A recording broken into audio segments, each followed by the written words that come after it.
Coordinate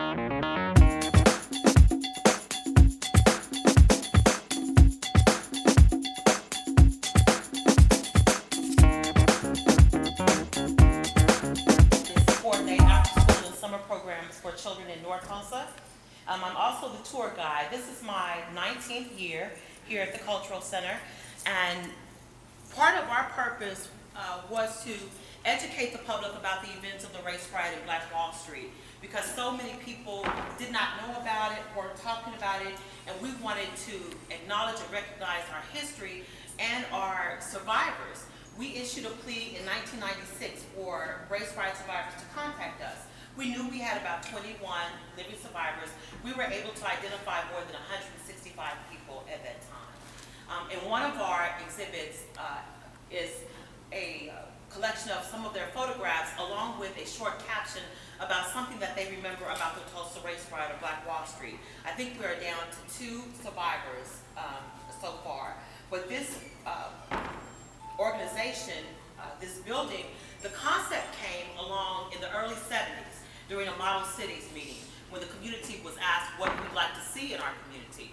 When you drive through North Tulsa, you'll see that there is a definite contrast between North Tulsa, which is predominantly African American, and the rest of Tulsa. The dividing line during the race riot and prior to that was right there at the corner, right down the street at Greenwood and Archer.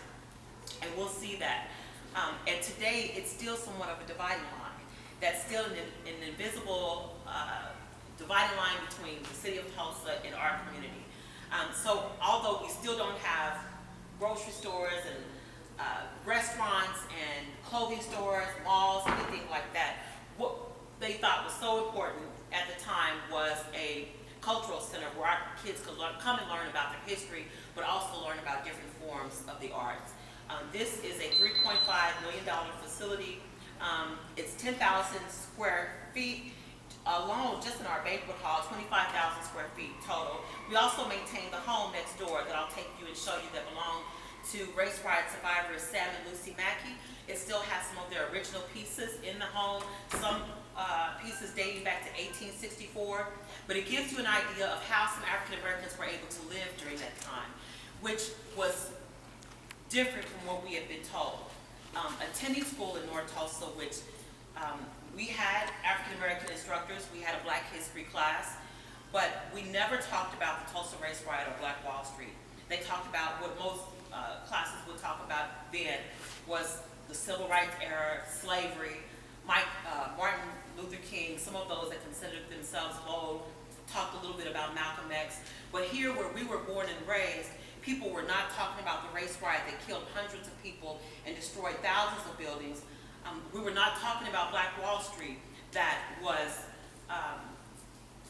our Wall Street. It was what our forefathers built. It's what they worked for, what they struggled for. With all the obstacles that they had to overcome, they were able to build a thriving, growing business district that was the most successful, the most prosperous in our nation.